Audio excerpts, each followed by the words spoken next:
INR சீரியலோட predictions பார்க்கலாம். வானதி தான் 2 மாசம் கர்ப்பமா இருக்கேன், பாண்டியனோட குழந்தைய வயிற்றுல சுமந்துகிட்டு இருக்கேன் அப்படின்னு சொன்ன உடனேயே வானதியோட அப்பா அம்மா எல்லாருமே கோவத்துல அப்படியே உறைஞ்சு போய் நிக்கிறாங்க. வானதிய மறுபடியும் போட்டு அடிக்கிறாங்க. இங்க பாருங்க, திரும்ப திரும்ப அடிச்சுக்கிட்டு இருந்தீங்கன்னா அவ்வளவுதான். பாண்டியன் அவங்க அண்ணனுக்கு கல்யாணம் ஆனவுடனே எனக்கு கல்யாணம் பண்ணிக்கிறேன்னு சொல்லியிருக்கான் அப்படின்னு வானதி கத்துறாங்க. அதே நேரத்துல பாண்டியனோட குடும்பம் பூஜையெல்லாம் முடிச்சுட்டு வீட்டுக்கு வந்து இறங்குறாங்க. வானதியோட மொத்த குடும்பமும் ஊரையே கூப்பிட்டுக்கிட்டு பாண்டியன் வீட்டு வாசல்ல வந்து நிக்கிறாங்க.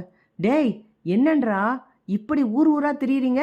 ஊருக்கு ஒரு பொண்ணை காதலிச்சு மாசமாக்கிட்டு அப்படியே விட்டுட்டு ஓடி போயிடலாம்னு நினைச்சிட்டீங்களா? உனக்கும் உங்க அப்பனுக்கு இதே வேலைதான் அப்படின்னு வானதியோட அப்பாவும் அண்ணனும் கத்திக்கிட்டு இருக்காங்க. பாண்டியன் எதுவுமே புரியாம திருன்னு முழிச்சுக்கிட்டு இருக்கான். எதுக்கு இப்ப வந்து கத்திக்கிட்டு இருக்கீங்க? என்ன விஷயம்? டேய், என் பொண்ணு 2 மாசம் கர்ப்பமா, என் பொண்ணை கர்ப்பமாக்கி விட்டுட்டு இப்படி அம்போன்னு விட்டுட்டு நீ பாட்டுல திரியிற?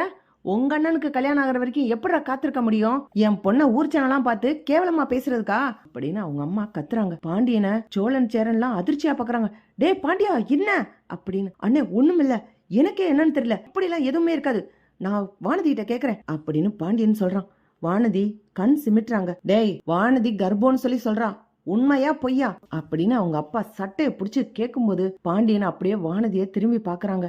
வானதி ஆமான்னு சொல்லு, ஆமான்னு சொல்லு அப்படின்னு சிக்னல் காமிச்சோன்ன, ஆமா எனக்கு தெரியும் தான், நானும் வானதியும் ரெஜிஸ்டர் மேரேஜ் பண்ணியிருக்கோம், எங்க அண்ணனுக்கு கல்யாணம் ஆகுற வரைக்கும் வெயிட் பண்ணணும்னு நினைச்சோம், அதுக்காக தான் உங்க வீட்டுல கொண்டு வந்து விட்டேன். இப்ப என்ன பிரச்சனை சொல்லு பாண்டியா, நல்லா சொல்லு. பாத்தியா, நீ ஊர்ல இல்லைன்னு தெரிஞ்சுக்கிட்டு எனக்கு திருட்டு கல்யாணம் ஏற்பாடு பண்ணிருக்காங்க. கோயிலுக்கு கூட்டிட்டு போய் எங்க அண்ணன் ஃப்ரெண்டோட எனக்கு கட்டாய கல்யாணம் பண்ண பார்த்தாங்க. எவ்வளவு கஷ்டப்பட்டு இந்த கல்யாணத்தை நிறுத்தினேன் தெரியுமா? உன் பிள்ளைய வயிற்றுல சுமந்துக்கிட்டு இன்னொருத்தனை நான் எப்படி கல்யாணம் பண்ண முடியும்? இதெல்லாம் சொன்னா இந்த மரமண்டைகளுக்கு ஒண்ணுமே புரிய மாட்டேங்குது. என்னைய போட்டு அடி அடின்னு அடிக்கிறாங்க பாண்டியா அப்படின்னு வானதி கத்துன்னு கத்துறாங்க. பாண்டியனுக்கும் சோழனுக்கும் நல்லா புரிஞ்சு போச்சு. ஆமா, எங்க வீட்டு பொண்ணு நீங்க எப்படி இப்படிலாம் பண்ணுவீங்க? பாண்டியனுக்கும் வானதிக்கும் ஏற்கனவே கல்யாணம் ஆயிடுச்சு, சாட்சி கையெழுத்து போட்டதே நான் தானே ரெஜிஸ்டர் ஆபீஸ்ல அப்படின்னு சோழன் முன்ன வந்து நிக்கிறான். நிலா அப்படியே சோழனை முறைச்சு பார்க்கும்போது நிலாவை பார்த்து அப்படியே ஒரு கண்ணடிச்சு ஆமான்னு சொல்லுங்க, நீங்களும் சப்போர்ட் பண்ணுங்க அப்படின்னு சோழன் சிக்னல் காமிக்கிறான். நிலாவும் வந்து ஆமா, நானும் தான் கூட போனேன், ரெஜிஸ்டர் ஆபீஸ்ல போய் நானும் தான் கையெழுத்து போட்டேன் அப்படின்னு நிலாவும் சொல்றாங்க. அப்புறம் என்னத்துக்குடா எங்க வீட்டுல இந்த பொண்ணை கொண்டு வந்து விட்டுருக்கீங்க? நீ கல்யாணம் பண்ணிக்கிருவ, புள்ளைய சுமந்துகிட்டு இருப்பா, அப்புறம் இதுக்கு எங்க வீட்டுல கொண்டு வந்து விடணும் அப்படின்னு வானதியோட அப்பா அம்மா கத்துறாங்க. பாண்டியன் சொல்றான், இல்ல வானதி, உங்க வீட்லயே கொஞ்ச நாள் இருக்கட்டும், எங்க அண்ணனுக்கு கல்யாணம் ஆகுற வரைக்கும் அப்படின்னு பாண்டியன் சொல்லும் போது, டேய் உங்க அண்ணனுக்கு எப்படா பொண்ணு கிடைக்கிறது, எப்படா கல்யாணம் ஆகுறது? இப்பவே எங்க கண்ணு முன்னாடி என் பொண்ணு கழுத்துல தாலியை கட்டுறா அப்படின்னு வானதியோட அப்பா கத்திக்கிட்டு இருக்காரு. சேரன் உடனே, பாண்டியா நீ கல்யாணம் பண்ணு, பாத்துக்கலாம். அண்ணே என்னண்ணே?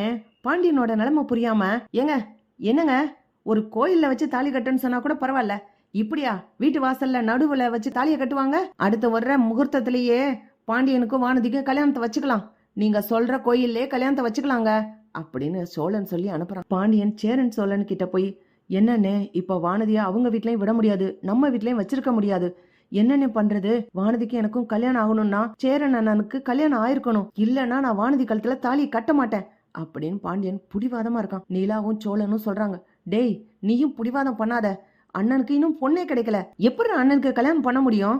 அதுக்காக உன்னை நம்பி வந்த வானதிய சும்மாவே நம்ம வீட்டுல வச்சிருக்க முடியாது. அந்த பிள்ளை ஏதேதோ பொய்ய சொல்லி அதுக்கு நடக்க இருந்த கட்டாய கல்யாணத்தை தடுத்து நிறுத்திருக்கலாம், அதுக்காக சும்மா ஒரு பிள்ளைய நம்ம வீட்டுக்கு கூட்டிட்டு வர முடியுமா அப்படின்னு சோழனும் சேரனும் கேக்குறாங்க. பார்த்தா அனீசு அவன் தங்கச்சிய தரதரன்னு இழுத்துக்கிட்டு பயந்தடிச்சு ஓடி வரான். பையா, எங்க சொந்தக்காரங்க எல்லாம் தேடி வந்துட்டாங்க, உங்க வீடும் தெரிஞ்சு தேடி வர்றாங்க, என் தங்கச்சிய கட்டாயமா இழுத்துட்டு போயிருவாங்க பையா, என்ன பண்றதுன்னு தெரியலையே அப்படின்னு பயந்துகிட்டு நிக்கும் போது கார்த்திகா வேகமா உள்ள வந்து, மாமாவுக்கு கல்யாணம் கூடி வந்துடுச்சு, கோயில்ல சாமியாடி என்ன சொன்னாரு, மாமா என்ன நினைச்சாரோ அது நடக்கும்னு சொன்னாருல்ல, மாமாவுக்கு கல்யாணத்துக்காக தானே நீங்க கோயிலுக்கு வந்தீங்க, அதான் இந்த புள்ள இருக்குல்ல, இந்த புள்ளையவே சேரன் மாமாவை கட்டிக்க சொல்லுங்க, பாண்டியனுக்கு என்னைக்கு கல்யாணம் நடக்குதோ அன்னைக்கே சேரன் மாமாக்கும் இந்த பொண்ணுக்கும் கல்யாணம் நடக்கட்டும் அப்படின்னு கார்த்திகா சொல்றாங்க. நிலாவும் ஆமாங்க, இதுவும் சரியாதான் இருக்கு. அனீசு நீங்க என்ன சொல்றீங்க? சேரன் அண்ணா என் தங்கச்சியை கல்யாணம் பண்ணிக்கிறாருன்னா எனக்கு சந்தோஷம்தான் அப்படின்னு அனீசும் சொல்லிடுறாரு.